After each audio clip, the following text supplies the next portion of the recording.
Welcome to the Vintage Ballers podcast. I'm your host, Brad Coreno. And on today's episode, we have Kat Jayme joining the show. Kat is a filmmaker and director from Vancouver, British Columbia, whose documentary Finding Big Country about former college and NBA star Bryant Reeves aired on ESPN and was met with critical acclaim. So without further ado, please welcome Kat Jayme. I discovered you actually, through IG. And I remember the documentary Finding Big Country, I found out that you were behind it. I had to have you on the show, obviously. So I'm a huge, as you know, NBA fan, especially back in that era. So I was in middle school when the Grizzlies came in the league, to Vancouver, and the Raptors, came to Toronto. So I remember I still have a Big Country jersey from back then. I collected jerseys, Kat, and I have about 72 jerseys from that era, and Big Country's one of them with the Grizzlies. So I'll have to pull it out sometime, but that's awesome. Yep, Damon Stoudemire and the Raptors, and so I got him that year actually. And that's so cool. It's so cool to talk to you, someone who was an original fan of that franchise in Vancouver, because you don't find a lot of those fans anymore. Obviously, they moved to Memphis years ago, so it's really nice to be able to talk to you tonight and about the franchise and about the documentary, of course. So, Kat, let's take it back to your childhood. And when did you fall in love with the game of basketball? And when did you fall in love with the Grizzlies?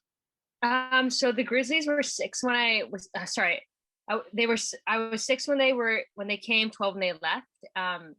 And I have an older brother, always wanted to be like him. So when he was into hockey, I had my hockey phase. He was into baseball. I had my baseball phase. But when he landed on basketball, this is when, at the height of MJ and the Chicago Bulls. So when every kid was, wanting to play basketball, I picked up the basketball, and it was just something that came naturally to me. Sometimes if I look at old archival footage of me when I'm like 3 or like around the I think 3, 4, or 5, I just like it, like I have a follow through, and like no one taught this to me. So it was just, again, something that just came naturally to me. And when the Grizzlies came, they really cemented my love for basketball, because it was just so, the NBA does such a great job with the entertainment factor and entertainment side of the game. So it was just so much fun to go watch games, to see NBA superstars like in my own backyard. And so it was, the word I always use is magical. Like, it was so magical. And to be honest with you, I didn't know we were that bad. I was so young, and I just all I remember is just having so much fun. And I think that's probably why, like, when Finding Big Country came out, there are a lot of people who would come watch the film and talk, stay and chat with me. And a lot of people who I think they might have been like, 10 years older than me. So maybe to them, like, they understood that we were, losing, and, losing, we're in the thick of a losing streak. But again, I didn't really know / didn't care, because I was just having so much fun. But a lot of people were like, why did you make this film? It was so hard to be a fan of the Grizzlies. But I was like, I don't remember that. So I think that's probably why, when I look back at the Grizzlies, I just have remember them with such fondness. So that's kind of how my love for the game was sort of intertwined with my love for the Grizzlies. It's interesting because you were seeing it through a child's eyes. So yes, it wasn't like exactly. an adult, like an adult now, I would be mad if my team was losing. But back then, just going to the games would be fun. And, so I completely understand that perspective. And I think it's a very unique perspective you have on it. And what was the reception like in Vancouver when the Grizzlies came into town?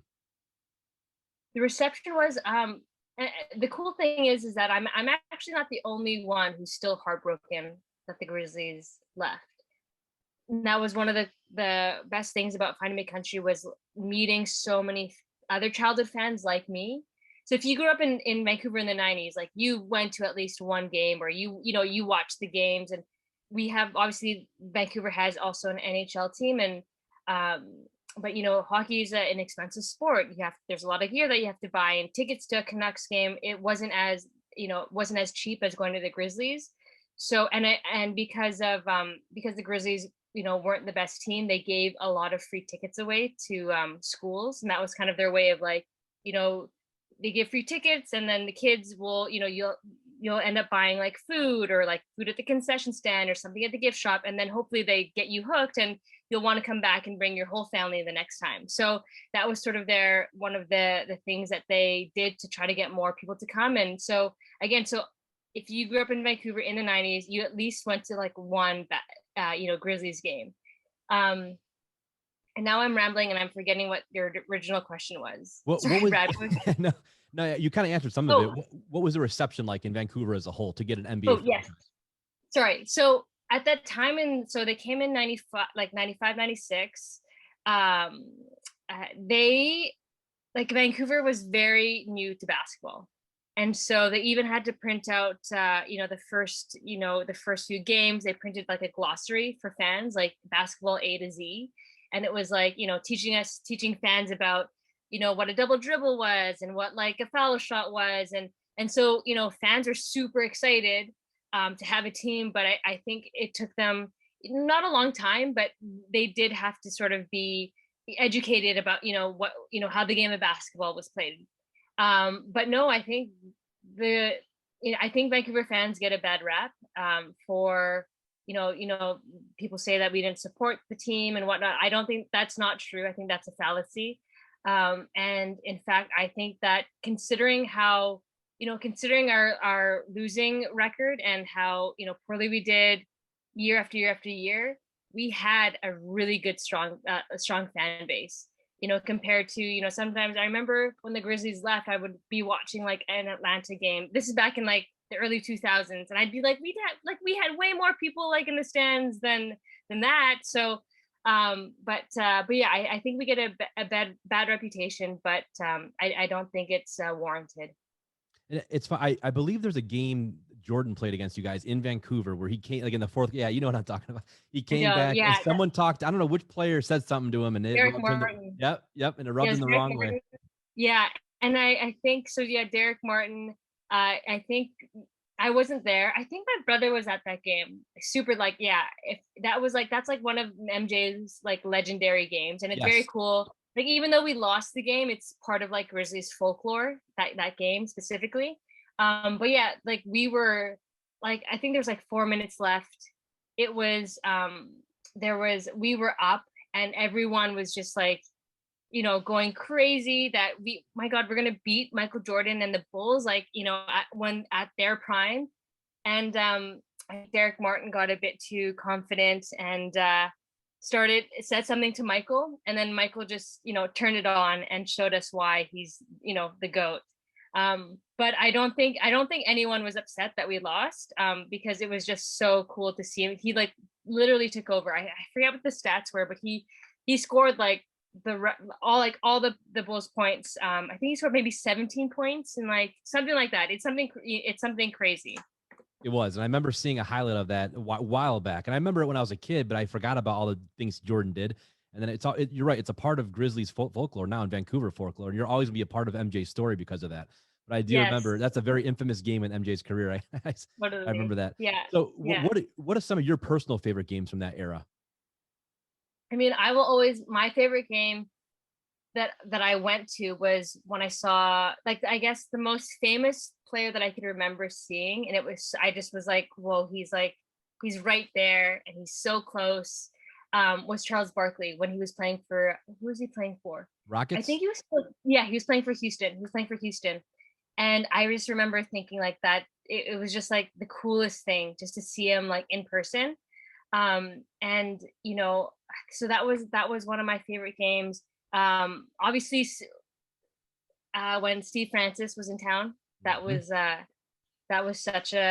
all those games were so much fun because, the crowd really gave it to Francis.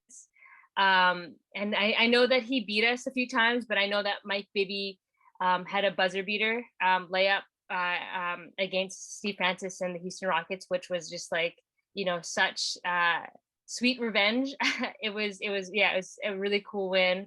But those games were really fun because of the crowd. Like whenever Francis touched the ball, everyone would be booing and heckling, and so they were just fun and funny to watch. And I'm just trying to think of any other any other games. I mean, again, like I just had fun at like all the games. It didn't matter who we were playing. Of course, you know, a lot of the fans will say that I came to watch the Grizzlies, but and also the other NBA superstars, but you know, a lot of people, you know, obviously would come to watch, you know, Kobe Bryant and Shaquille and Michael Jordan, and they'd be rooting for those teams instead of our home team. But I think it was a really special time in Vancouver. When you think about, you know, I give talks, I go back to high schools, I give talks to kids about, you know, filmmaking, and we watch Finding Me Country, and I always open it with like, do you guys realize that we like Vancouver had an NBA team? And you know, that means that after school, like after you did your homework, you got to go to GM Place, or now it's Rogers Arena, and we got to see like Kobe and Shaq and MJ and Charles like live, and their jaws just dropped because they're like, you know, some of them don't know that we had a team. And basketball is such a you know, a global sport now. It's come a long way since the 90s, and you know, everyone knows what the NBA is, and you know, I think is invested in the league. And I think you're right. The 90s really, that was a takeoff point of the NBA. And now it's a whole different spectrum. But it's funny you mentioned Steve Francis. One of my good buddies is Kenny Thomas, who played in that same Rockets team. And I also had Pete Chilcutt on the podcast, and he played for the Grizzlies. Yep. Totally. I connected with Pete a few months ago during the pandemic. Really great guy. And that's Great the thing. guy. So such a great guy. The Grizzlies I've become through my films, I've been able to track a bunch of them down. And I'm just, you know, they always say, you know, don't meet your childhood heroes. I can't say that yet about anyone who has played on the Grizzlies. Everyone that I've contacted has been so, and you obviously you saw Finding the Country, so you know kind of the caliber of human that Bryant is as well. Like just everyone has been so kind, so giving, just so fun, like it's just so great to get to know. And even though I did go to a lot of Grizzlies games, like I was never like courtside, you know, I know that a lot of my friends would bump into Grizzlies like at, you know, at the local grocery store or on the street, but that was never my experience. Like I was such a huge fan, but I never met any of the Grizzlies like in real life. So it's really cool now that I'm a lot older to meet everyone and to find out that they're all excellent, not like kind people. That is awesome. It really is. And I want to take it back, Kat, real quick to Big Country in general, because when I was in grade school, him and Marcus Camby in 94, 95-ish were the dominant big men in college basketball. And I remember, I mean, people forget, a lot of people even my age forget about Big Country, and they forget how great of a player he was, especially in, you know, the collegiate level going into the NBA. He was as dominant as any center. And a lot of people thought he'd be the next Shaq or, you know, in that realm. And he had a nice career.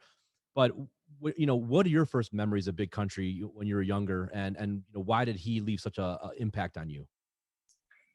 Because I think he was you know, he was really marketed as the franchise, like the, you know, the franchise player, and you know, I think they made a really big deal about him, especially because his you know, his nickname Big Country, the province that I live in is British Columbia, so BC, so they like little things like that. I think the marketing team were smart to like pick up on.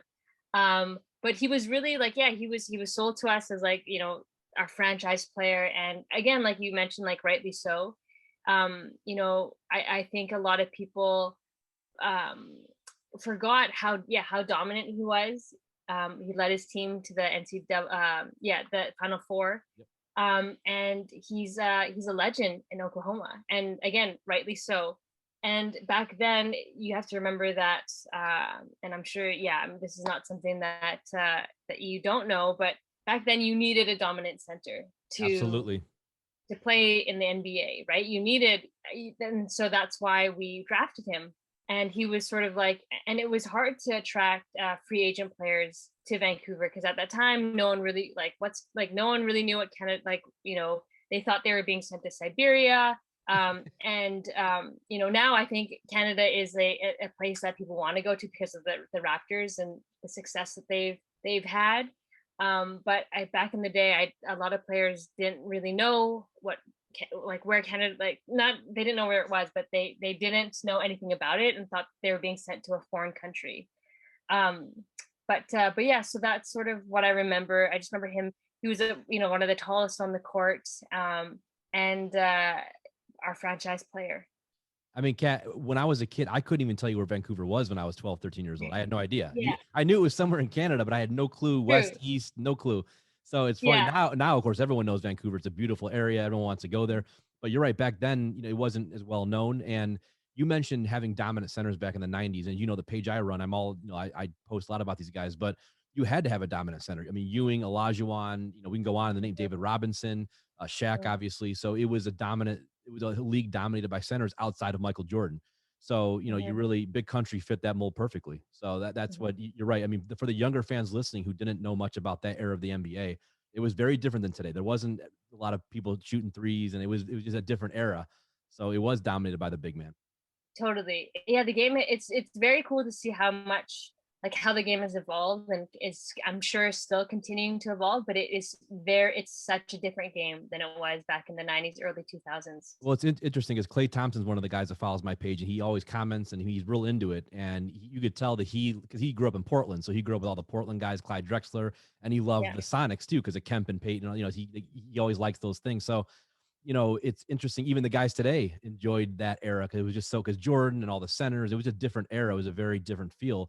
But I think it was kind of an iconic era in many ways, the 80s and 90s, because it brought us to where we are today. And it made basketball global, like you said. So I want to get into your filmmaking real quick. So how did you get into filmmaking, and how did you come up with the idea of finding Big Country?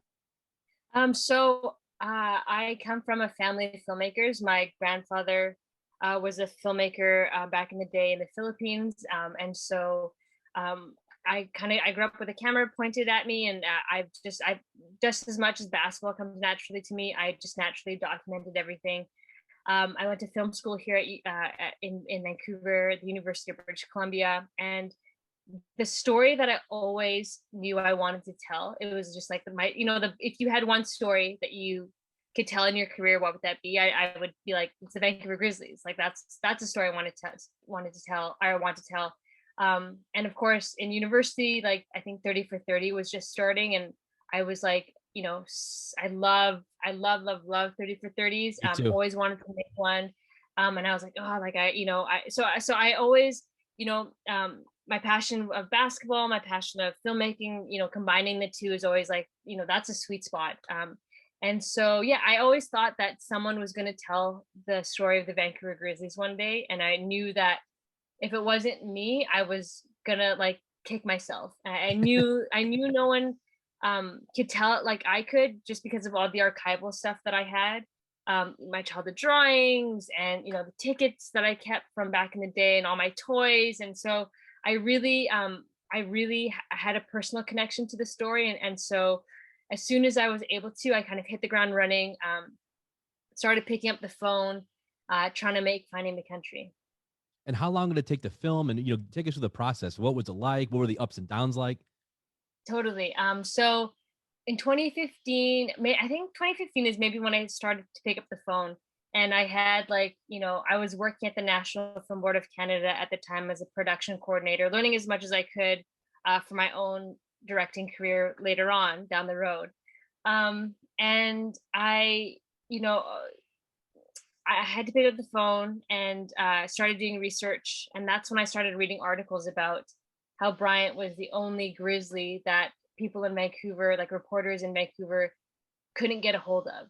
And the more I looked into it, the more articles I found that were like, where in the world is Bryant Reeves? And, Bryant is the only Grizzlies that's never publicly commented on his time after the Grizzlies moved to Memphis. And I was like, what? Like, that's crazy. Like what if I can find him and be the first person to do that? So I started again picking up the phone, reading as many articles as I could, and thankfully everyone that I talked to in Oklahoma was just again so kind and helpful. And the first person I called was Barry Trammell, and he is the Oklahoma sports reporter, like a very famous sports reporter in Oklahoma. Okay. And he, got on the phone with me, and he said pretty much, like, Kat, I see Bryant every once in a while at OSU games. I don't think you're going to have any luck, because like we've been trying to he it's not that he doesn't want to talk to you. Like, he'll talk to you, no problem, but he just wants to, he's happy on his ranch, spending time with his family, and doesn't really care about the media. So, he gave me 3 phone numbers to call, and he was like, I wish you the best, but I don't think you're gonna have any luck. So, but I was, obviously super grateful to Barry. And what he gave me, there's one individual, Jordan Woodruff, and who was a family friend of Brian. So I picked up the phone, and again, you have to remember I'm calling from Canada, so I have a 604 number, and I'm cold calling. And so I'm like, I know everyone thinks I'm a telemarketer, and I know that they like are going to hang up on me if I don't sell what I'm doing in the first 5 seconds. So I pick up the phone, and they answer, and I'm just like, hi, my name is Kat Jayme. I'm a Vancouver childhood Grizzlies fan. I want to be the first girl to play in the NBA because of the Grizzlies. That never turned out. I became a filmmaker instead with the dream of telling Brian's story. Can you help me? And everyone, surprisingly and thankfully, everyone was like, sure, Kat. Like, I saw him yesterday. Like, what, how do you want me to help? So essentially, long story short, word got around that I was there was a girl that was from Vancouver that was like calling everyone, and thankfully I got to meet his friends, and they all trusted me, and I explained what I wanted to do, and so they told Brian, hey, I think you should do this. And that's kind of how the whole thing kind of ended up unfolding. That is so cool. Yeah, like, big shout out to all of Brian's friends who helped me out. I love that. That is so cool. I mean, that you went after what you wanted, and you just, you in life, you have to just, sometimes you have to just go after something. If it happens, it happens. If it doesn't, it doesn't. But, I think when you come off very genuine and sincere, and I think that came off I'm sure that came off to Brian's, friends. And it's just so cool what you made happen out of just a childhood memories, and then taking it the next step as an adult and literally making a documentary that was aired on ESPN. It's incredible. I mean, think about that. Thank you. Did you ever, with the process of filming, Kat, how long did it take? Was it, a couple of years? Was it, months, or what was that process like? So, it was, I'll kind of let you in on some, like, behind the scenes, information about the film. So, sorry, this is like such a long time ago that I'm having a hard time remembering. So I was working on this project, for like year or 2 years, pitching it, people saying, not my cup of tea, or no one remembers the Grizzlies. And I knew that they were wrong, because I was like, I know that 90s nostalgia, as I was like, 90s nostalgia is so huge. People, like, I know that there's an audience for this, and people do want to know what happened to Bryant, and still care about the Grizzlies. So I didn't, thankfully I didn't listen to anyone who rejected me. They just fueled my fire. But I found out that Bryant was going to be inducted into the Oklahoma Sports Hall of Fame. I think it was in 2017. I might get my years. I think it was 2017. And so I was like, cool, he's going to be there. So I flew myself. I didn't have, this is all like, I'm spending my own money. I flew myself and a DP out to Oklahoma. I got media credentials to the event. And this is when I was calling people, and everyone was like, hey, Kat, I saw Bryant yesterday. I'm sure he'd love to talk to you. Do you want me to like connect you? And I was like, no, please don't, because I'm going to be in Oklahoma next week, and I want to introduce myself to him at the induction. But can we do a sit down interview with you? So that's kind of how, word eventually got to him that I was interviewing like a lot of his elementary school teachers, his childhood, his family friends. And so word got around to him that by the time I'm at the Hall of Fame, and this is all on camera, but it just ends up on the cutting room floor. I go up and approach him, and before I say anything, he's like, you must be Kat. I've heard a lot about Kat. Wow. And I'm like, I've heard a lot about you too, Bryant.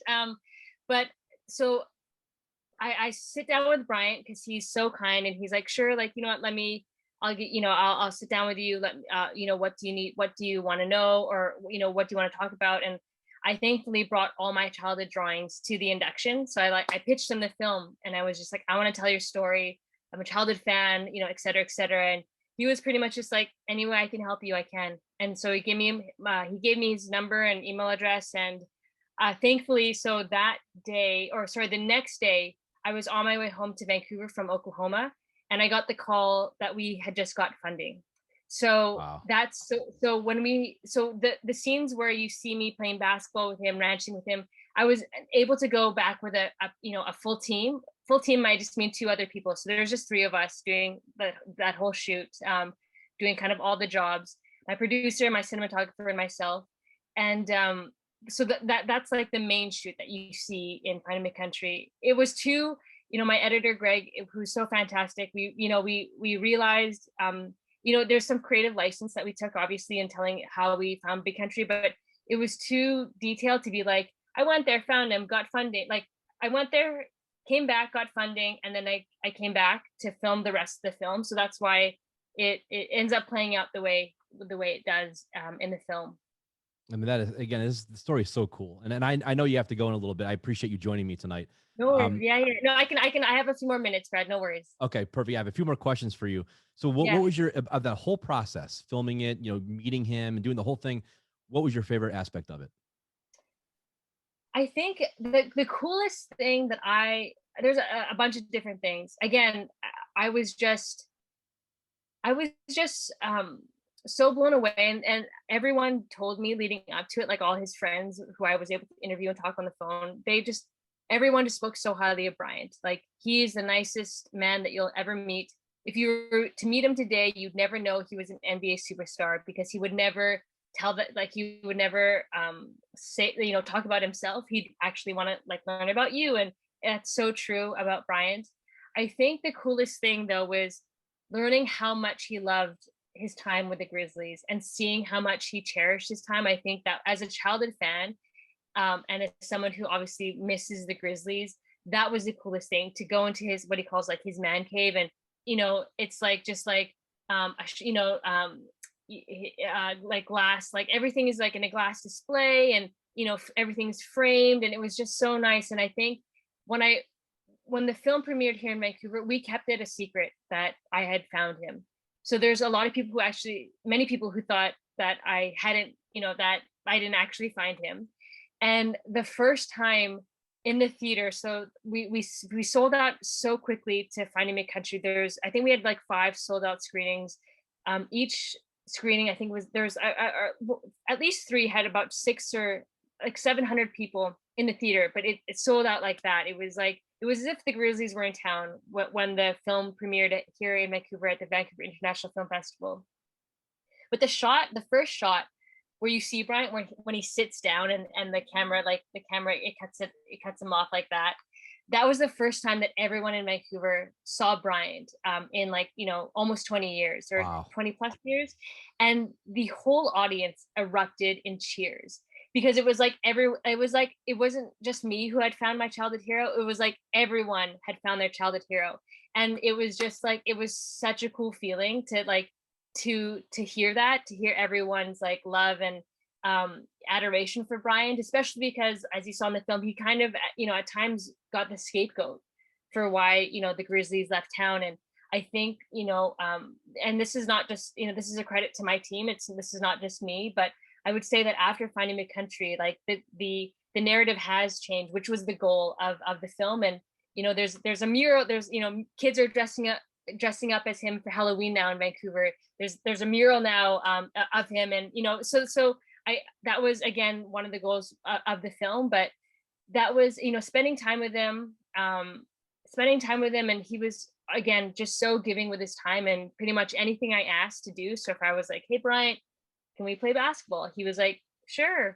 And I was like, hey Bryant, like, can you take me ranching? And he's like, sure. Like, and I don't think I always say this, like, he wasn't doing it. I don't think he was humoring me, but I think he understood how much it meant to me, a childhood fan, which is why, like, that's what it really felt like. He was doing it because he knew how much it meant to me. That's so cool. I mean, it really is. Like, I'm getting excited to listen to you talk about it. Like, I want to go rewatch it again. It's just so cool to hear your perspective on this. So One question, I have two more questions actually, but Yeah, one, yeah. what advice would you give to young filmmakers, and especially young female filmmakers coming up in the industry who want to Mhm. chase their dreams? What would you tell them? Oh man, such a good question. I think, I I love sports, obviously. Come from a basketball background. I have other passions, like I'm very passionate about the environment. I've made a film about that already as well. But being in the sports industry, and the film genre for about like 4 years now, and just seeing how I'm not saying that I'm the only one, but there are still so many instances where I walk into the room and I'm the only girl in the media scrum, and everyone's kind of looking at me like, I think this kid's lost, like, so so being in this genre, and just seeing how much there still is, like how much room there is, to grow, and I definitely want to continue to play in this field to help other female filmmakers, because like women, we play sports, we enjoy sports, we watch sports, and we need to be part of these narratives. And so I think, um I guess my advice would just be, you know never people are going to doubt you, um but it's like it's your part of your job as a filmmaker to protect your dream. I've said this, I know that it's not the first time I'm saying this, but everyone who said no to me with, with finding big country, I just, again, like, I just used it as fuel to my fire.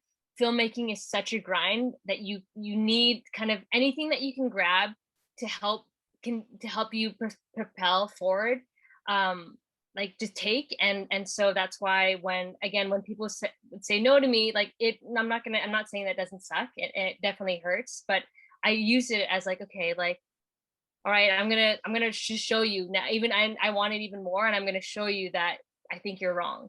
And that's not to say that, that my pitch was, maybe my pitch needed to be worked on, and that's, might have been true. So that just helped me refine what the pitch, and selling the film.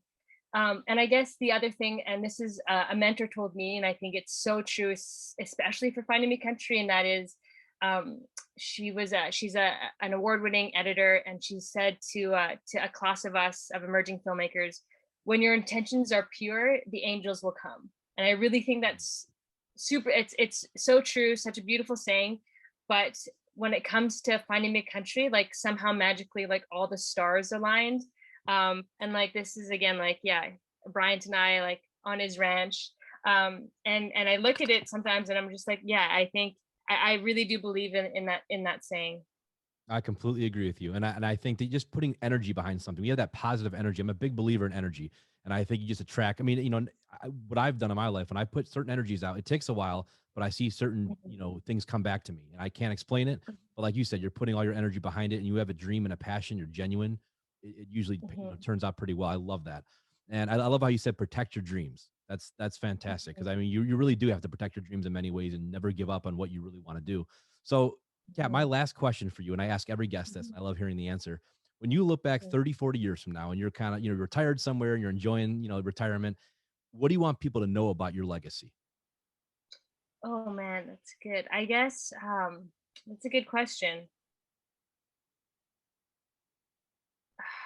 Um, what do I want? I guess that is a good question, Brad. I think, I mean, I'm sure there's a lot of things, but I think I would love to see, if I can help especially, other filmmakers, but specifically other, like female filmmakers, um, achieve their dreams, and not in just by, I'm a huge believer in the saying, like, if you can't be if you can't see it, you can't be it. Is that right? And as soon as, like, representation, I know this is a big conversation now, but I do believe it's so true, because it happened to me. Like, when you see someone doing something who looks like you, it opens the door, and you're just like, wait a second, like, she can do it. Like maybe I can do it. And I think it's such a powerful thing. And so, you know, if this is behind the camera, this is in front of the camera. But so if I can help, you know, young girls, and help them see themselves in what I'm doing right now, I think that would be, and you know, a dream come true for me. Because I do think that you know, if I was younger and I saw you know, someone doing this, you know, it would have opened so many doors and or so many possibilities. And I think it's really exciting to see that that's happening more and more now. And it's so cool to see, like, for example, the WNBA. I think it's getting so much recognition and so much airtime. And I feel like a kid because I'm so like, I'm buying all the like the merch and like the magazines, and I'm just like, man, like if I can't even imagine if I was a kid and I saw this, how cool would that have been? You know, I'm not knocking the NBA, but like, you know, especially in Canada, I didn't have, at least I didn't have, you know, too much access to watching WNBA games and whatnot. Social media didn't exist, so it's not like you could follow anyone on social media. And so like I wanted to be like, you know, Steve Nash and Bryant Reeves, but at the end of the day, like I'm not like a 6 foot, you know, something, you know, Caucasian male, right? So, you know, I think it's so cool, and I'm so excited for the younger generation who gets to see see themselves being represented more and more each day. And I think it's so important. And so hopefully I can help move us in that direction. Very well said. Very well said. And where can people find Finding Big Country who haven't seen it yet? So it's playing on in the States. You can find it on Amazon Prime, but it's also free to watch on YouTube. So you can watch that on YouTube. And I think there's a few more, but YouTube and Amazon, those are the two easiest ones. Excellent. We'll put a link on my YouTube as well. So Awesome. that is great. Well, thank you again, Kat, for joining us tonight. I mean, it's been awesome talking to you, and I'm a big fan. I love what you did. It's funny. It's so cool how, you know, you turned something, like I said, a childhood memory into a dream, really, you know, and now it's something that you made a career out of it. I mean, it's incredible. So you're definitely an inspiration, not just for young women, but for everybody. I mean, you're an inspiration for a lot of people, including myself. So it was really a pleasure having you on the show. Thank you so much. And it's so cool to meet, because I love the content that you put out on your Instagram. So it was really cool for you to reach out. So thanks for having me, and hope, yeah, let's continue the conversation as well. Absolutely. All right. Thanks, Kat. I appreciate it. Okay. Thanks, All right, Brad. take care. Okay.